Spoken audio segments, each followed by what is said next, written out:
It's Monday and we have another City Skylines 2 developer diary and feature highlight video on our hands, this time covering public transportation and cargo. This might sound like a strange combination, but if you think about it, the topic is really the discussion of how we get people and goods to and through our cities using high capacity and efficient modes of transportation. And honestly, this is an exciting topic. Generally, transit and cargo feel more fleshed out this time around. My favorite feature is that everything appears to be upgradable, meaning that your transit and cargo lines are no longer set it and forget it as they were in City Skylines. You're going to return to stations and depots and tweak them as your city grows, but more on this later. So in this video, we're going to deep dive into the diary and that'll highlight a few interesting things that you may have missed from the feature highlight video. So let's jump into it, starting with some general information about transit and cargo. And let's just start out with the good stuff. The following modes of public transit are confirmed to be available in City Skylines 2. Taxis, buses, trams, subways, trains, ships, and airplanes. And the following modes are available for cargo: delivery vans, trucks, trains, ships, and airplanes. All forms of transportation will now require a depot, yard, or harbor. In City Skylines, some modes of transportation did not require these, specifically trains, subways, and monorail. And this meant that trams, buses, and trolley buses were disadvantaged relative to those modes due to the additional space requirements, to say nothing of the additional traffic that the depots generate and the cost associated with them. The depots are upgradable, which can unlock extra services or flexibility, but more on that when we talk about specific modes. Stations and harbors are now upgradable for modes that require them. These upgrades can add capacity or even introduce other modes to the stations or harbors. This appears to eliminate the need for specialty stations or transit hubs, since now you can add additional platforms to train stations as well as terminals for other modes. Most modes of transportation will require you to create new lines using the new line tool.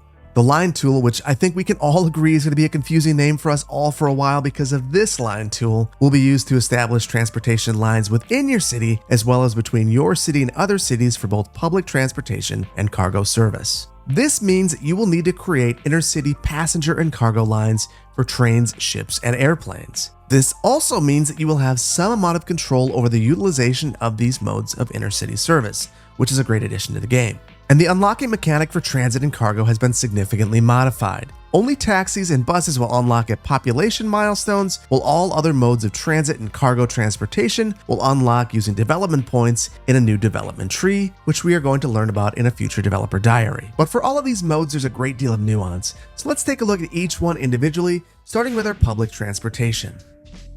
Buses are the first form of public transit to unlock and comes in two different flavors: fuel-operated buses, I'm guessing this is diesel, and electric buses. Buses require a bus depot for storage and maintenance, and this depot is upgradable. In fact, the depot will need to be upgraded to unlock electric buses, which mirrors real life, since the depot is often where these buses are charged, and this upgrade would be required to facilitate an electric fleet. Honestly, this makes me curious if electric buses will be limited in route length due to their range limitations.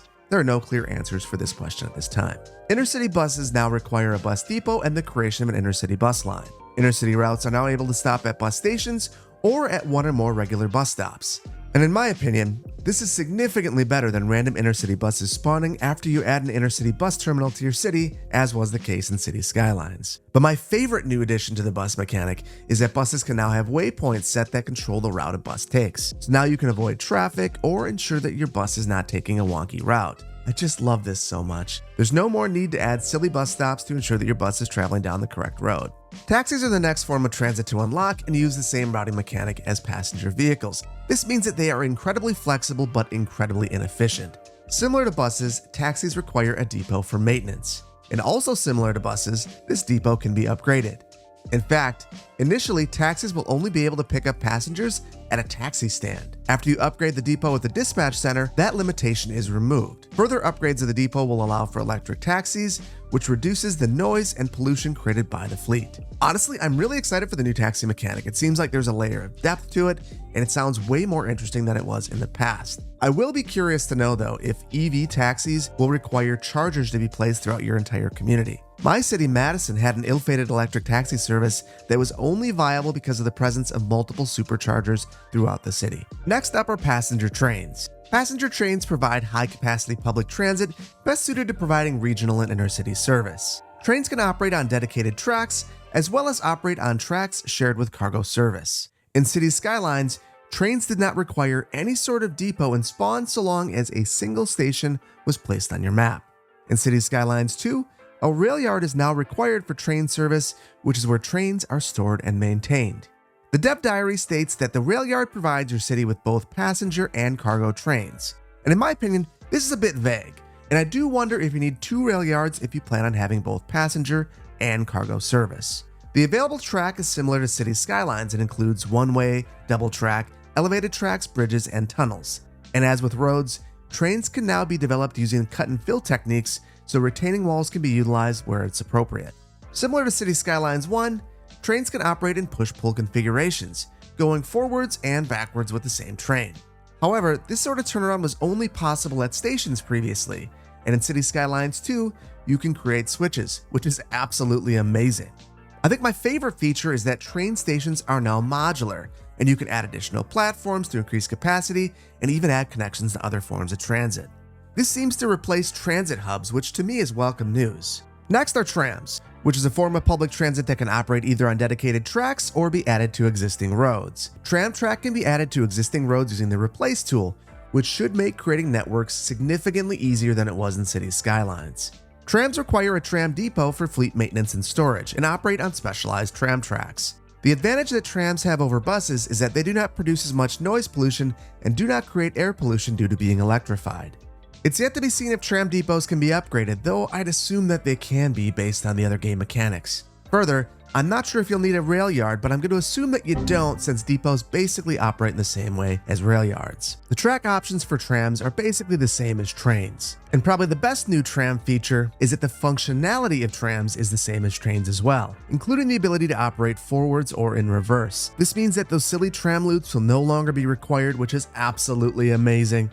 Then we have subways, which are a fast, high-capacity form of local public transportation. In fact, their speed makes them a popular choice for citizens that value their time when making pathfinding calculations, aka adults. Subways operate on dedicated tracks that have the same options and functionality as trains.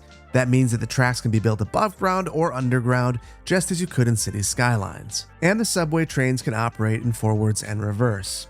Subways, like trains, now require dedicated subway yards for storage and maintenance of train sets. And there are both above ground and below ground options for train stations. However, nothing has been said about whether the yard or the stations are modular, so we'll have to wait to learn more information about that in the future. And then there are ships, which can transport large amounts of passengers both inside and outside of the city. For an outside connection, the water must reach the edge of the map. And outside of that, not much was said about the ships. In fact, nothing was said about the size of the boats, but from the images, these look very, very large. I'm also unsure if the boats can carry vehicles or trash or anything like that, so we'll have to wait for more information on that in the future. This is something I am incredibly curious about because this is something that I felt was a major game limitation in Cities Skylines. The final passenger option is air, and it's the fastest option for intercity passenger service but has relatively modest capacity. The airports themselves appear to be huge, and the diary states that they are the size of small towns and directly references the international airport.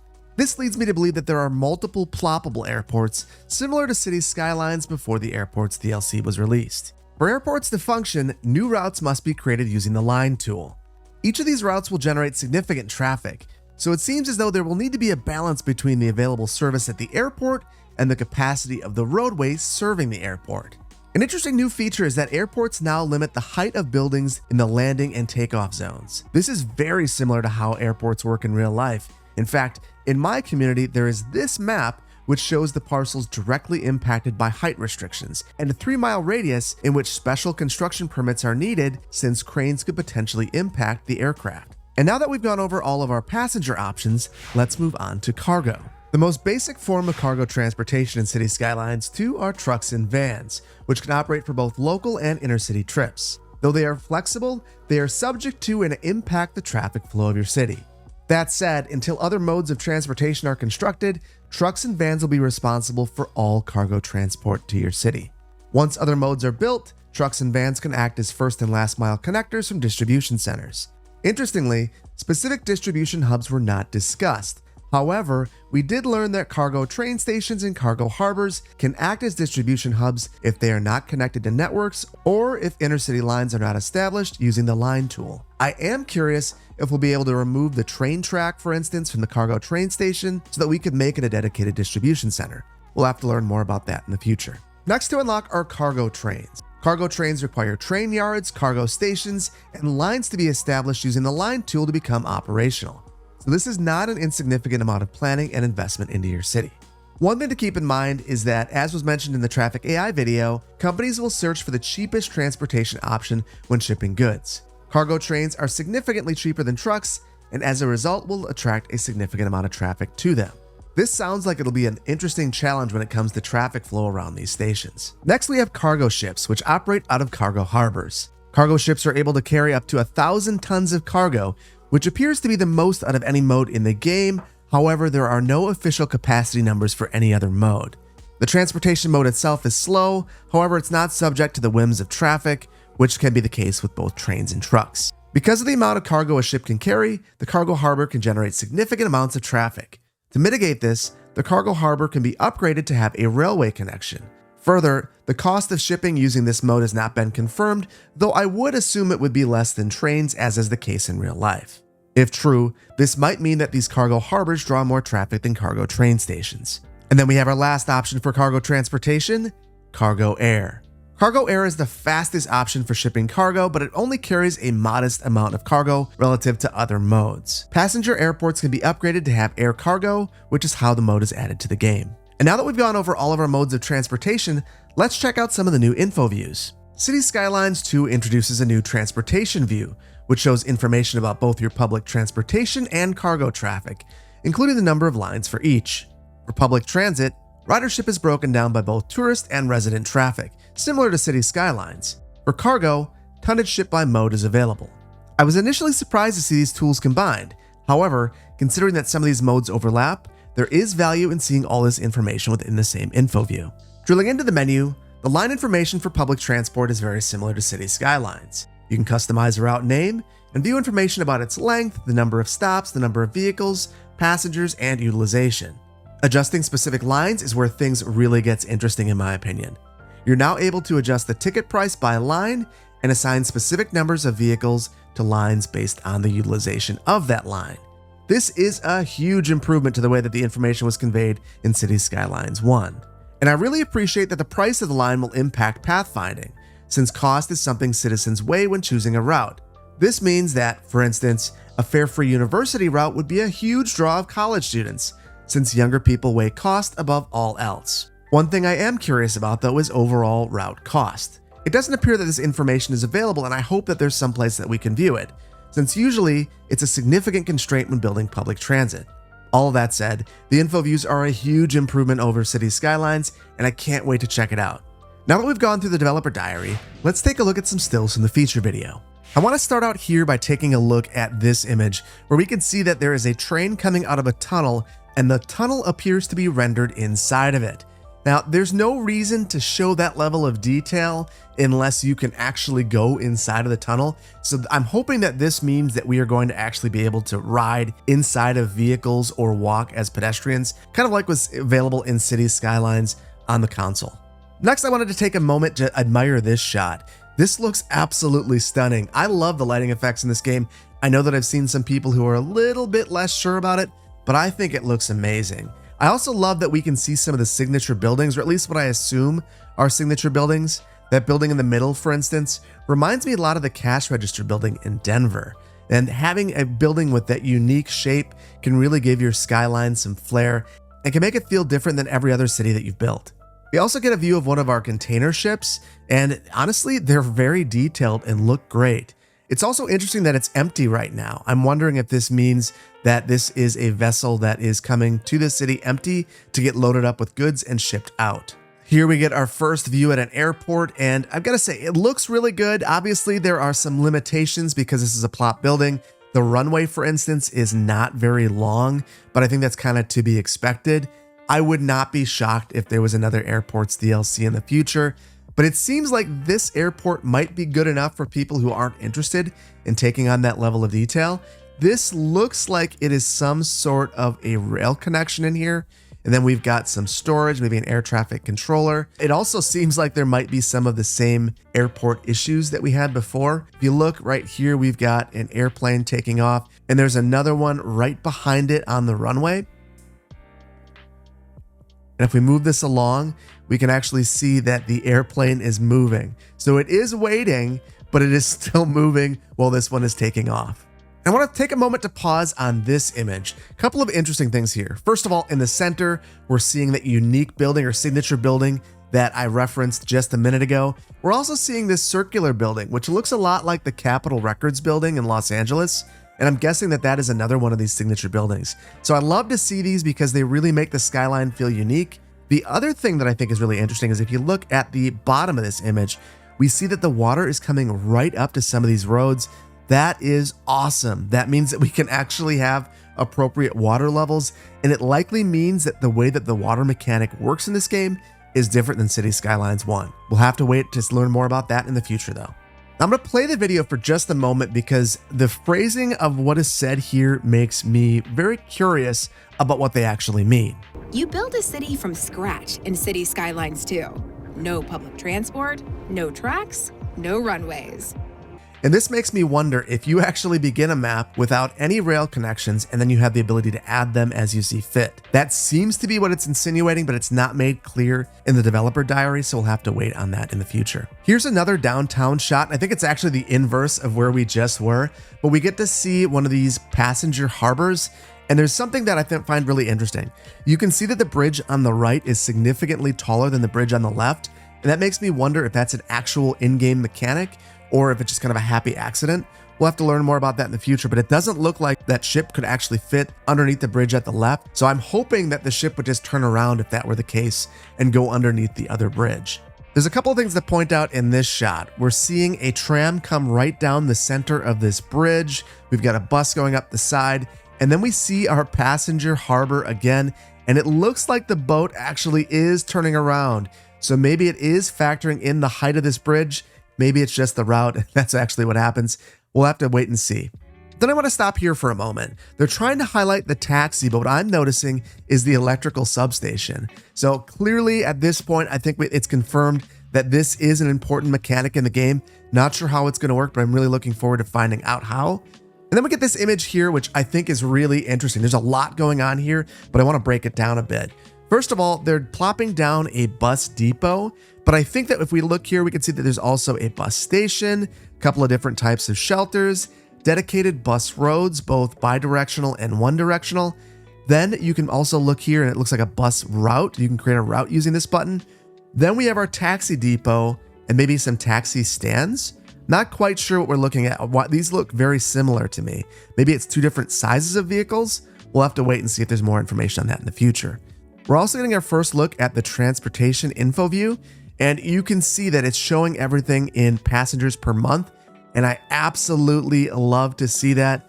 You can also see here that we're able to overlay a number of things on the map. I absolutely love that because that is going to make transferring between modes significantly easier because we can turn on and off these different stations and depots and ensure that we actually are making the transfers that we're intending to make.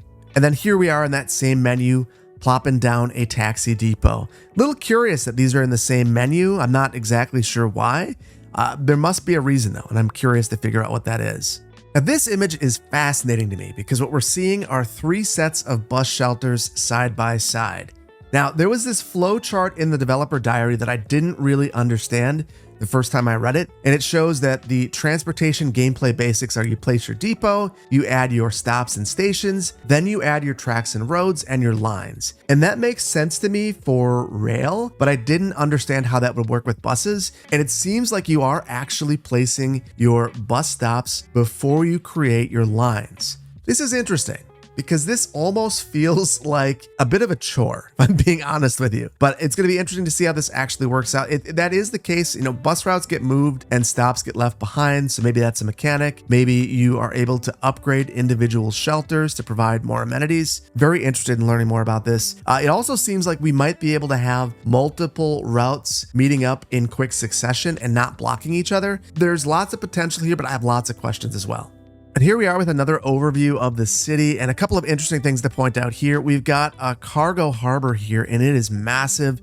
I'm assuming this is upgraded. It seems like there is a lot of carrying capacity for containers. This right here also looks like a warehouse to me. So I'm very curious about that because there was no mention of warehousing, which makes sense. That's not what this was about, but it is going to have a significant impact on the cargo freight network. This shot here is amazing for a number of reasons. First of all, we see that the tram has the right of way, and this smart car almost decides to cut it off, but it stops just in time so we don't have an accident. We're also seeing that the tram is going from a shared road where it's running in mixed traffic to a center running road with its own dedicated right of way. So this is a lot of flexibility. It appears that these are both 2-unit roads. Maybe this is a 3-unit road, if that's a thing. And in this road, we have parking, transit, and vehicular traffic. So that is a lot going on. I'm guessing we can modify this further, remove the parking, add a terrace, whatever we'd like to do. So much flexibility. And then we also have this. There's a deer in the middle of the park, which I think is hilarious. Love that. One thing I'm noticing here is that this is an electrified track. So this is an electrified train. I'm very curious to see if we have the option to have diesel or not. Now that that option is available for buses, it would be possible and reasonable to see that exact same option for trains. All of that said, this looks amazing. Look at all the detail, even in the smallest parts of this. The wires look awesome. The trains look awesome. This is an absolutely beautiful shot. Except for maybe the people on the ground. That's just kind of funny. So here we're getting a view of cargo and passenger trains running on the same double track, which is pretty neat to see. One thing I'm noticing though is that these cargo trains are way too clean. That's going to be one of the first assets that I add, graffiti on cargo trains. Right here, we're getting some confirmation of real-world taxi annex. We see a taxi that decides to whip a U-turn to try to shave off some time off their trip. Then the other thing to point out here is it looks like we're in some sort of an industrial district, and the building models are absolutely awesome. This looks like it might be some sort of forestry industry, and it makes me wonder if we're going to have zoned industries for those type of industries like we had in City Skylines, or if it's going to be those ploppable industries. Now, clearly the purpose of this shot is the tram, but there's a couple of things I want to point out. First of all, we're seeing some building on elevations, and the buildings look like they're handling it pretty well. We're not seeing crazy lumpies and bumpies. The other thing I want to point out is the lighting. I'm very curious about this. One thing that I've struggled with in City Skylines is flickering, and it looks like it is a feature, not a bug here. I'm very curious about that because you see that twinkling, and I get it, that's a camera effect, but I really hope we can turn that off because that's like one of the bigger complaints I have in City Skylines is all of the flickering at night, and I'm sure it's because of mods, but it's a thing, and I really don't like it. Here we get our first look at a subway stop, and a couple of reactions right off the bat. It seems like the stop itself is really attractive, the nice reflections off the top here, but it also feels a bit barren. I really hope that we could upgrade these, maybe rotate them around, so maybe they run parallel to the sidewalk. It'll be really interesting, but to me this looks exactly like the subway stations in City Skylines. There is one really interesting thing to point out here though. This is a bike rack. Why would there be a bike rack if there were no bikers? Very, very curious. I'm wondering if we're just looking at a version of the game in which bicycling wasn't implemented. But we are seeing bike racks, and I don't know why you'd put that there otherwise. And now we move on to what I assume is an above ground subway station. It would make sense to have those side by side. And honestly, it looks very nice. There's parking here. I am curious as to whether this is built into the asset or if that's something that was added after the fact. And in the next stop, we can confirm that it is indeed an overground subway station. Some interesting things here though. So we're seeing that the upkeep of this station is very expensive, although I think money seems to be a bit different in City Skylines too. We're also seeing that there's an efficiency and employees for this specific station, which is awesome to see. And then there's comfort, a comfort rating. So I'm wondering if you could upgrade these stations to make them more comfortable, add seating, different things like that. It also shows the number of passengers that are waiting, and it seems like that would play into the comfort a bit. And then we also have information about noise pollution. So lots to unpack here. I'm looking forward to seeing that. We also see that you can upgrade things here. I'm not sure what this means. It looks like there are more trains there. So maybe you can add lines to this. This is an interesting shot because it confirms that we need node controller. This is still pretty sharp. It does look a lot better than Cities Skylines, but I'd still love to hit this with node controller. Here we have a shot of the tram menu, and you can see it has a lot of the same information that you'd have in Cities Skylines. One, the ability to take a look at the length, the stops, the passengers, the utilization. But now we're also seeing the ticket price, which I think is fantastic. We can adjust the ticket price for this specific line and assign a specific number of vehicles. I'm also curious about this area that says that you can select your vehicle. Does this mean that we are going to have multiple trams available to us? And if so, what is the capacity? This is something that was added in one of the most recent Cities Skylines updates, so I really hope that we don't lose the ability to see the capacity of our public transit vehicles. This line information over here is pretty interesting as well. You can see that we've got the 4 vehicles that are assigned to this route, and it looks like these little pegs are symbols for the number of people on those particular trams. So that's a very nice way of conveying the information. Looks like this is an image of using the replace tool to add tram tracks to a road. Looks like it works pretty well, and it easily demonstrates where your line is stopping. The one thing that's interesting to me is there was discussion of being able to actually turn around, and I'm not sure if you'd be able to do that here. And it's unclear because of the overlay if that would be the case. I don't see a switch here, so very curious about how that's going to work.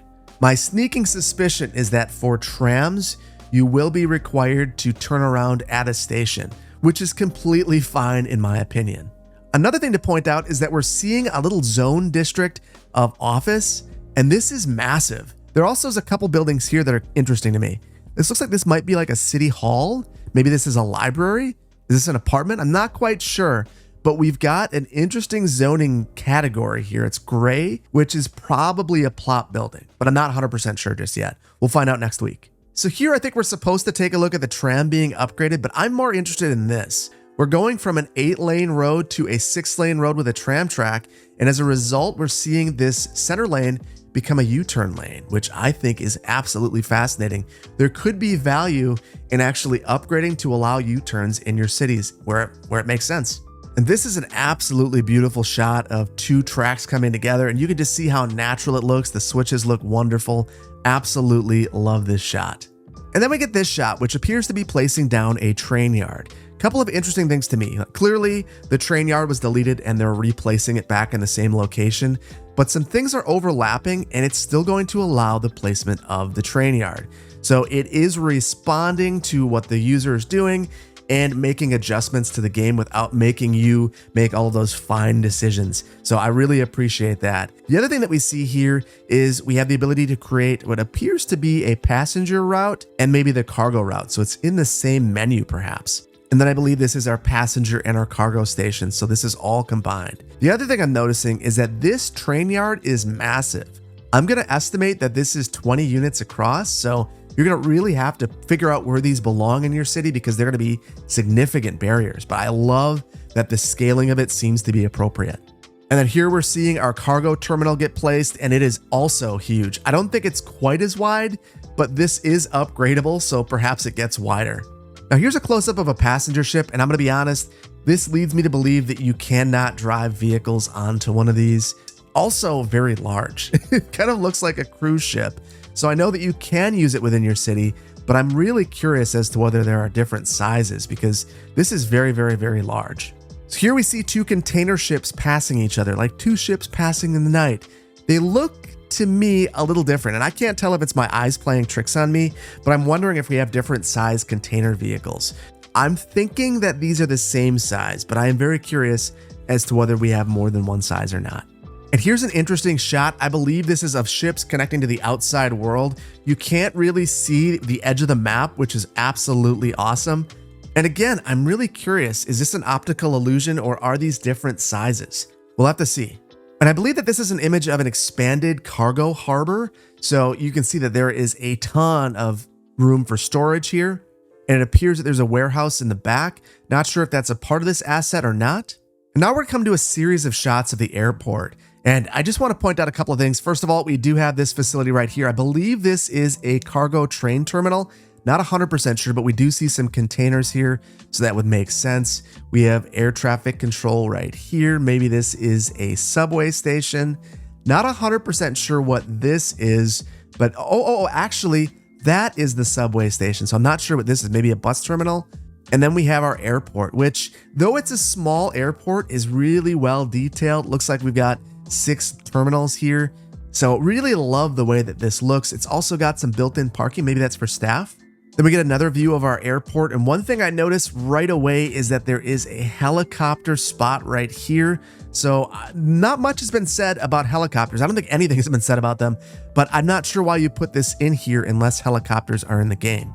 One thing I am curious about here, there was the mention of the height restrictions, and I'm really curious as to what that menu looks like. I'm guessing that these buildings are height restricted, and that's why they are so low to the ground. Really excited to see it included in the game, and I can't wait to learn more about it. Now, this is really interesting because it looks like we have 2 different types of airplanes here. Looks like this is a smaller airplane and maybe this is a bigger one. We'll have to keep an eye out for that. It would be nice to have different sized airplanes and the ability to assign a different sized airplane to a different type of route. All of that said, there really hasn't been much said at all about capacity of transit vehicles, so that's something we've got to keep an eye out for. And here we have the actual airline view for passenger airplanes, and it looks just like the other public transit menus, so it's very easy to understand. We are looking at a very low passenger capacity for the airplane, so that leads me to believe that there has to be more than just this, although I don't see any way to change the actual airplane on this route, so maybe it's not a thing. We'll have to keep our eyes peeled for that. This menu is actually really impressive. To convey this amount of information and not get so busy that it is painful to look at is pretty impressive. This obviously isn't useful to have this many different things toggled on in your legend, but the fact that it can do it without being overwhelming is pretty cool. And now we get a look at our transportation overview. And for public transit, it looks pretty normal. This is kind of what we saw in City Skylines. Not really much of a difference there, but we now have this new cargo tab. And within this tab, we can see our cargo train routes, which is pretty interesting. Now, this confirms that you can link up multiple cargo rail terminals and have a purposeful route. So it'll be interesting to see how these work. And then we get to see this ship line again, and indeed it does turn around before going underneath this bridge. So that is very cool. The ship line operates using basically the same interface as the rest of the public transit. So this is going to be interesting. I would really love to see the cost of this route, because it seems that if you're charging $8 for a ticket and you have 2 vehicles, I mean, this would be a huge money loser. So it's going to be interesting to see how we actually can manage these. And then I want to stop here for a quick second. We can see that there are indeed 2 different sized airplanes. This one looks significantly bigger than this one. This one was, I believe, 175 capacity. So I'm going to venture to say that this is at least double. And then finally, we get this shot of the downtown once again. We get to see our signature building. We get to see our little key wall. And just in general, I think this looks absolutely outstanding. So very excited after reviewing this video. Lots of interesting things to take away. And with that complete, let's move on to my final thoughts. Generally, this diary and feature overview have gotten me really excited about public transit and cargo in City Skylines 2.